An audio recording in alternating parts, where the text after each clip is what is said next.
ইমান তাজা হয়ে যাবে। ইমান যখন তাজা হয়ে যাবে, আরেকটা মানুষের চিন্তা চেতনা এমন, আমি প্রায় সময় বলি, শামসুল হক ফরিদপুরি রহমাতুল্লাহ আলাইহি বলেন, দুনিয়াতে যত মানুষ দেখো সব পাগল। কেউ টাকার পাগল, কেউ ক্ষমতার পাগল, কেউ নারীর পাগল, কেউ বাড়ির পাগল, কেউ সৌন্দর্যের পাগল। আর এ দুনিয়াতে একদল মানুষ, এরা টাকার পাগল না, গাড়ির পাগল না, বাড়ির পাগল না, সৌন্দর্যের পাগল না। এই মানুষগুলো একমাত্র আমার মাওলার পাগল। যে টাকার পাগল সে 24টা ঘন্টাই ফিকির করে টাকা টাকা, ডানে বামে সামনে পেছনে টাকা। যে গাড়ির পাগল সে সব সময় ফিকির গাড়ি আর গাড়ি। যে বাড়ির পাগল সে 24টা ঘন্টায় ফিকির আর জিকির, বাড়ি বাড়ি বাড়ি। আর যেই বান্দার অন্তরে আমার মালিকের আগুন, ওই বান্দা বাড়ি চায় না, গাড়ি চায় না, ওই বান্দার অন্তরে সবসময় আগুন জ্বলে। আমার মালিক, আমার মালিকের তো এখনো চিনতে পারি নাই। আজ আমি কথা বলি, কত সুন্দর কণ্ঠের আওয়াজ। এই সুন্দর কণ্ঠ কে দিলেন? তাকে তো একবারও চিনলাম না। আমার বাড়ির মালিক, গাড়ির মালিক, সন্তানের মালিক কে বানাইছেন? বাড়ি চিনলাম, গাড়ি চিনলাম, সন্তান চিনলাম, সব চিনলাম, কিন্তু গাড়ি যে আমাকে মালিক বানাইলেন তারে তো এখনো চিনলাম না। আল্লাহ তাআলা মুহাব্বত, বান্দাকেই তো আল্লাহ মুহাব্বতের দরজা খুলে ডাকেন। এটা তো রাতের অন্ধকারেই ভালো হয়। ইশকে আশালাস্তে কোচো বরফরু हर चे जुज माशूके बाकी जुमला सो। আল্লাহ এজন্য নবীকে রাতের বেলা নিয়ে গেলেন, আরশে আজিমে নিয়ে কথা বলবেন। আল্লাহ তাআলা জিবরাইল আমিনকে পাঠায় বলে, যাও আমার নবীকে সাজাইয়া নিয়ে আসো আমার বাড়ি আরশে আজিমে। জান্নাত থেকে একটা বোরাক নিয়ে যাও, জান্নাত থেকে একটা বোরাক সুন্দর করে সাজাইয়া রহমতের নবীর ঘরের দরজায় নিয়ে হাজির হয়ে যাও। হোয়া হুকুম জিবরাইল কোই মুশে তারফ बुराक एक जन्नत से कर इंतखाब, सजा उसको ज़ोर से तू ताबपा, फिर उसको तू काबा में लेकर के जा। আল্লাহ রাডার হয়ে গেল। আমার রাসূলকে এখন কাছে বসায় কথা বলবেন। বোরাক নিয়ে জিবরাইল হাজির। রাতের বেলায় এমন রাত, নবীও ঘুমায়। মক্কা নগরীর পাশে হাতিমে কাবা। জিবরাইল আমিন বোরাকটা বাইতুল্লাহর পাশে রাখিয়া এইবার তিনি চলে গেলেন আমার রাসূলকে ঘুম থেকে সজাগ করার জন্য। নবী ঘুমন্ত অবস্থায় আছেন, রাতের গভীর। নবী কোথায় ঘুমাচ্ছেন? এর ক্ষেত্রে তিনটা মতামত পাওয়া যায়। কেউ বলেন নবী হাতিমে কাবায় ঘুমাচ্ছেন, কেউ বলে নবী শিয়াবে আবু তালিবের মধ্যে ঘুমান, কেউ বলেন নবী তার চাচাতো বোন উম্মে হানির ঘরের মধ্যে ঘুমাচ্ছেন। তিনটাই সহি। উম্মে হানির ঘর হলো শিয়াবে আবু তালিবের মাঝখানে। জিবরাইল আমিন নবী তো ঘুমান, ঘরের উপর থেকে ছাদ ছিদ্র করে জিবরাইল ঢুকলেন। দরজা দিয়ে ঢুকছে না উপর দিয়া? উপর দিয়া। ছাদ ছিদ্র করে মাঝখান দিয়া ঢুকলেন। জিবরাইল আমিনের 600 নূরের পাখা, রহমতের নবী ঘুমাচ্ছেন। এই মুহূর্তে কোনো আওয়াজ দেওয়া যাবে না। রহমতের নবী ঘুমান।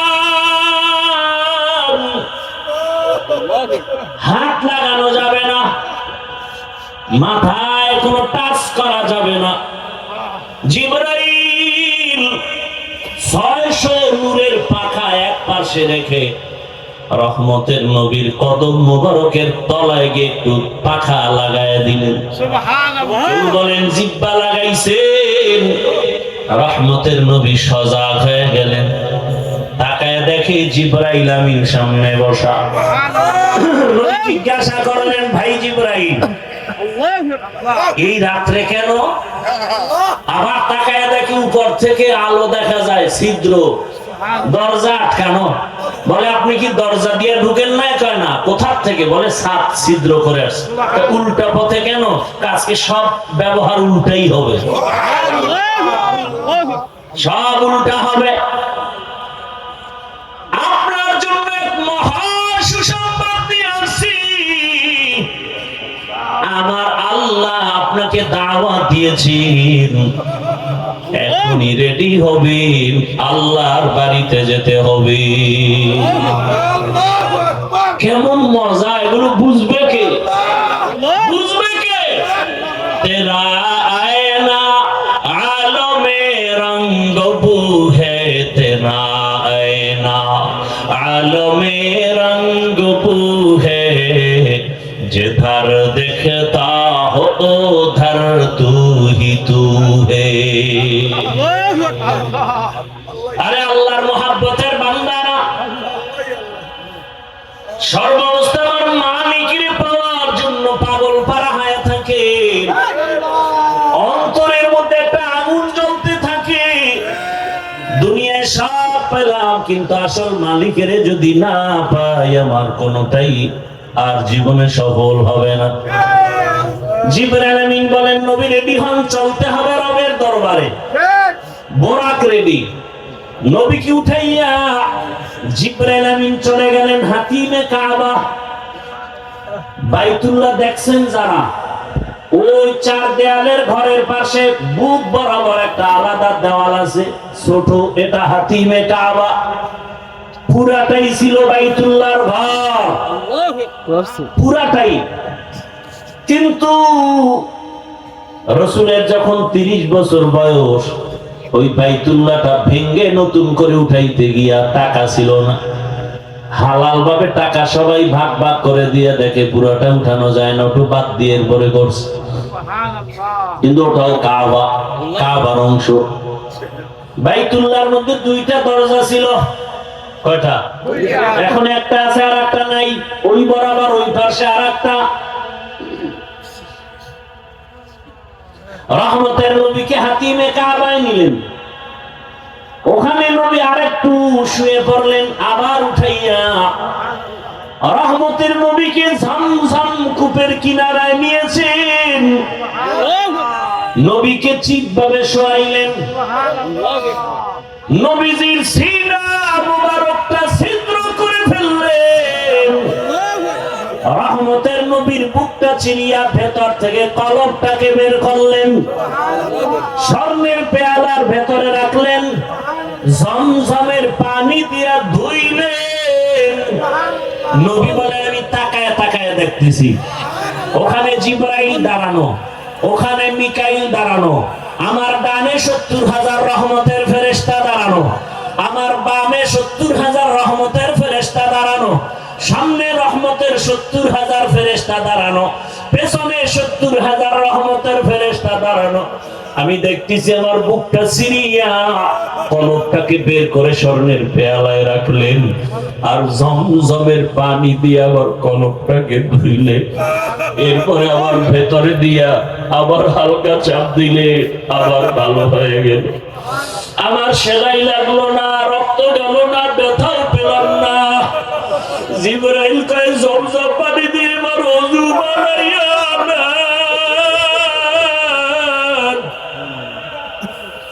ওযু বানাইয়া রেডি হয়ে যান। মায়ার নবী জমজমের পানি দিয়ে ওযু বানাইছেন। ওরে কম মুফাসসিরিনে কেরাম বলেন, জমজম পানি কাউসারের থেকেও দামি।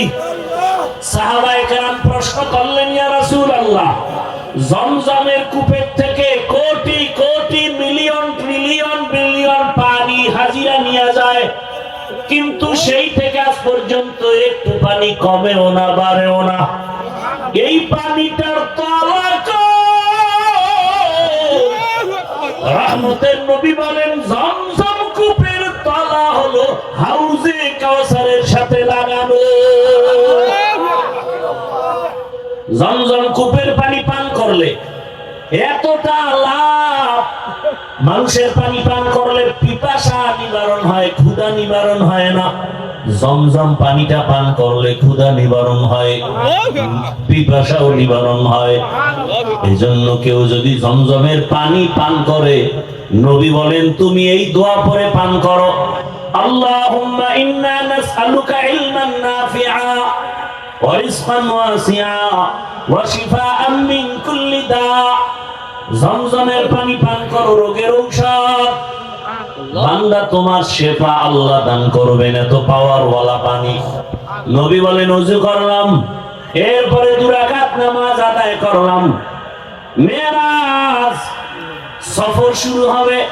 এখান থেকে একটা সবক, কেউ যদি সফরে বের হও, ওযু সহ বের হও, 2 রাকাত নামাজ পড়ে বের হও, নবী নামাজ কমপ্লিট